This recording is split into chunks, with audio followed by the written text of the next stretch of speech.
Hey everyone. So yeah, we wanted to show you a little bit more. So the David, the swing picture resonated a lot. We'll swing back to the very concrete visual part now. It's ready for it now. Yeah, but also doing our work, thanks a lot. It was great. I wrote on a lot of things. Yes, we are the DigitalCheck or Digital Check team. So Nina, yeah, Sabrina, she just went away. Sang, you can say hi.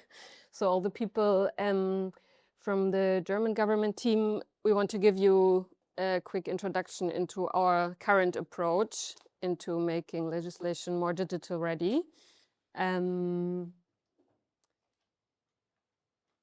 And we're switching now to the official design, so bear with us. It was a inner fight from yesterday to do that, but it's right, so we do it. All the templates. Nice. I think so as we saw this great picture, we are people of 17 persons. We have 3 staff members from the federal ministry. We have 5 designers, 4 software engineers, product managers, that's also me, transformation manager, and then communication. And I'm very proud that we can put these staff members from the federal ministry on the slide because we're really working closely together, and that's also the key way we are. I feel we're a little bit successful, so that's great. What roles do they play? What are their capabilities or focus areas? Officially, they're contracting us and paying for all the other people, but we're really working, like they share the mindset and they share the spirit of that they want to change something, and they're the people responsible for digital ready policy within the ministry. So it's a giving the money friends kind of mix thing. That's Germany, as we all know it. Also what Martin mentioned, there's still, like sometimes I'm wondering why we are comparably doing well as a country, because a lot of processes in government are really not very modern. There's a lot of good stuff going on, so I don't want to like make that small, but yeah, there's still work to do. And especially in legislation, there hasn't been a lot of modernization in the recent decades. One thing that is happening right now, we had an election a couple of months ago, or weeks, I don't know, 2 months. And there was a new ministry founded for digital and government modernization. And all these parts that are focusing on better legislation across the different ministries, in the Ministry of Justice, Interior, other ones, they will now be pulled together into this one ministry. And we are also really hoping that something good and powerful and like the panel gets a swing, so to say, is falling out of that. You all know this picture probably just to emphasize the situation in Germany. This is very like this black and white picture on the right side. And then what citizens experience, it's really mobile banking, doing taxes on their phones and all these kinds of things. There's really a discrepancy, and we're trying to bring that together by starting here. And where's our playing field at the moment? So all the also EU stuff basically comes from here. Agenda setting, which policies are we actually working on? Of course, not just EU, a lot of federal stuff as well, but really we are not looking into that right now. We also not looking into the actual law gets written, the text gets written, and then the text gets changed, and then at some point the regulation gets enacted.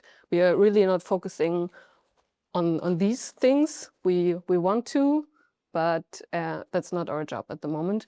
We're really looking into this early phase where the idea gets drafted into like giving methods and help and support to make this part better.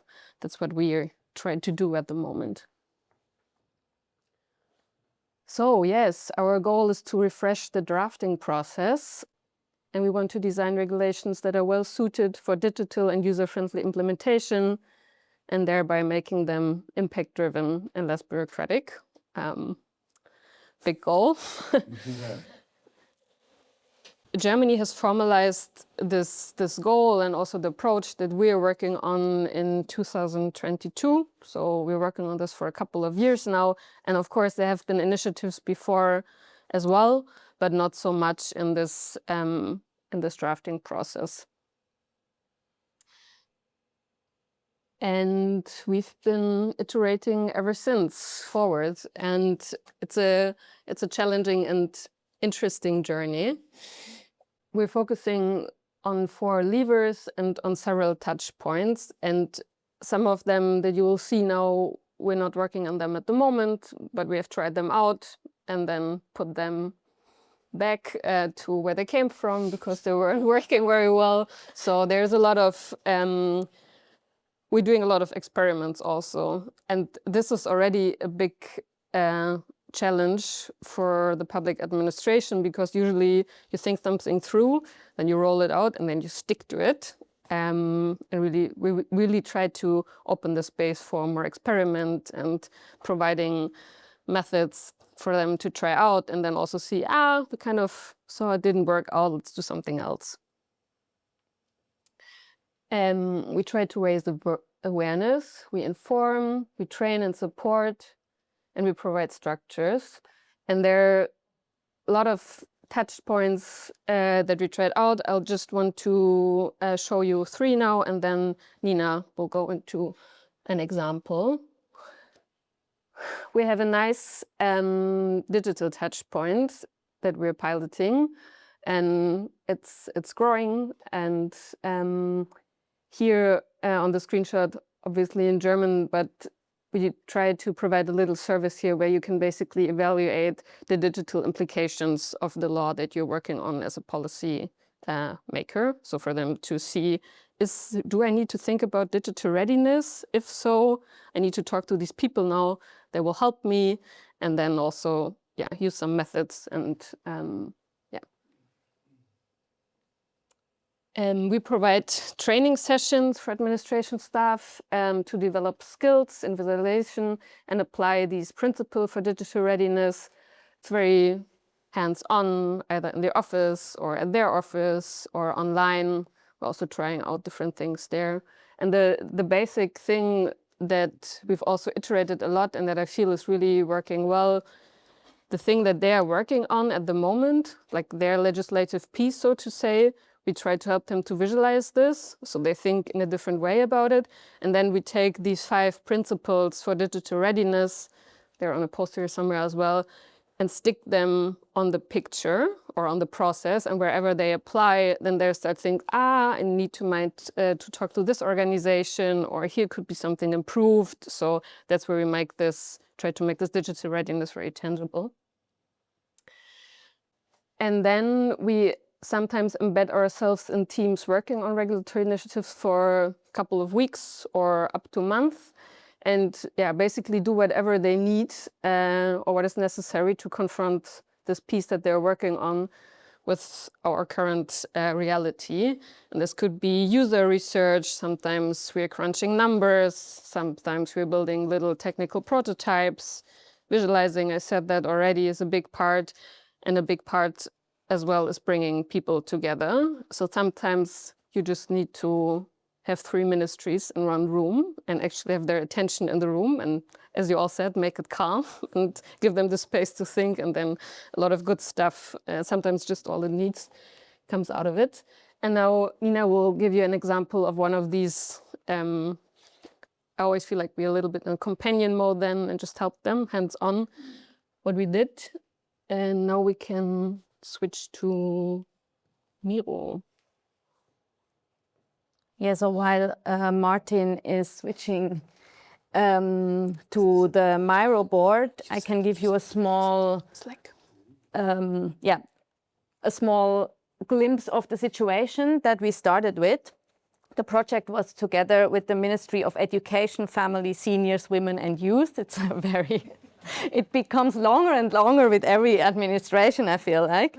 And it was about a federal regulation that was passed in 2021 already, that gives children of primary school age, so classes 1 to 4 in Germany, legal right to full day childcare.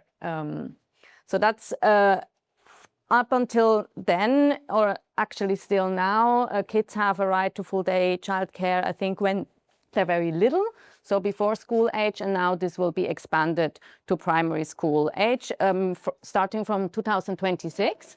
But that obviously also means that the schools and the childcare providers in Germany need better infrastructure. And there was a bill passed with a 3.5 billion fund to support building and renovating and equip facilities. So that was the starting point. Now there has been some challenges with implementing this law. Some internal ones, like state level. So I'm struggling a little bit sometimes with terms because I'm working mostly in German and I'm translating them kind of simultaneously to English. With the, on the state level, they have to put in place implementation laws for this federal policy, and that sometimes took longer in certain states than it should have. So that was a more internal struggle, but then there were external factors like the COVID pandemic, made for some construction lags. So they were just not able to build as fast because there was no one around to build. So that's why now this law is a little bit adapted, and we helped them visualize some things. This was a 3-week project. And we started off on the left, you see a stakeholder map. So maybe you can zoom in a little bit.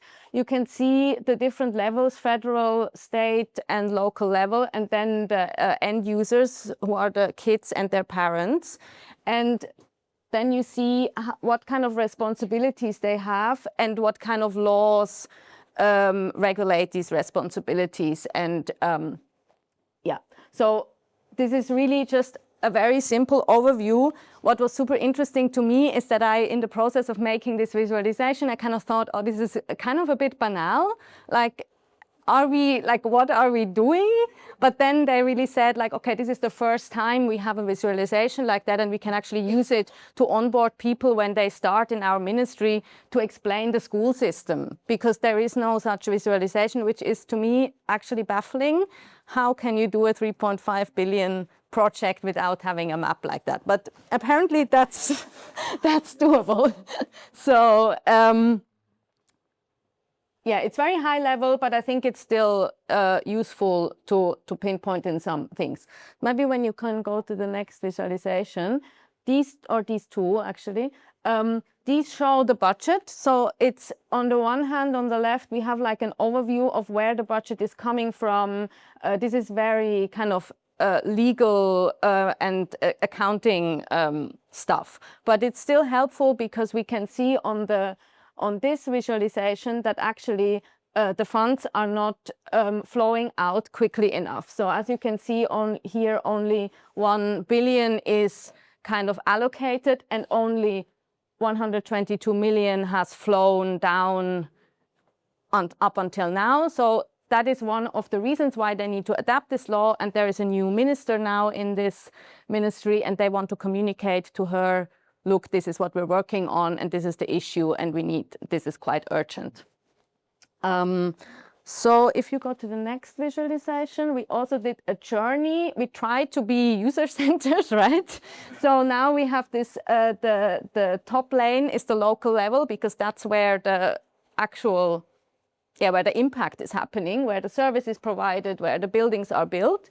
And we didn't have time to do user research in these 3 weeks, which is, well, it's because it's 3 weeks, but it's also because as a federal government, you can't just go and talk to like a singular municipality, for example, because that would mean that you're favoring, or it's like there needs to be kind of like a proper selection process. So we couldn't do that, but there was a lot of information actually out there in studies and reports that were done where some other people already did actually quite high quality research, but that was never really visualized or put together. So as you can see on the top line, for example, here we highlighted some challenges a potential a municipality or a school who wants to renovate their building could have in the process. What's also here visualized is that this process actually has kind of like starts way before the law and ends way after this law. So we have some things here that are only kind of like a bit with this weekly process to just show, hey, actually there's some stuff happening afterwards or before. One goal, if you maybe zoom out, you can see some red challenge areas and blue digitization potential areas. So we try to highlight, okay, there are actually some issues that you can work on. And we did that mostly by interviewing our project partners and by also just when you start visualizing stuff, you notice hiccups and potential barriers, basically. Yeah, I think that was everything I wanted to say. What really made me happy yesterday is that so this project ended on Wednesday, and yesterday our project partner posted these visualizations on LinkedIn, which is very nice because usually, because usually it's like, oh, we can't publicate it, we can't talk about it. I mean, this is a law that's already put in place, so I guess that makes it a bit easier, but still, this person just also took a risk, didn't go via their communication department and posted it on LinkedIn. So that made me really happy. Yeah. That's us.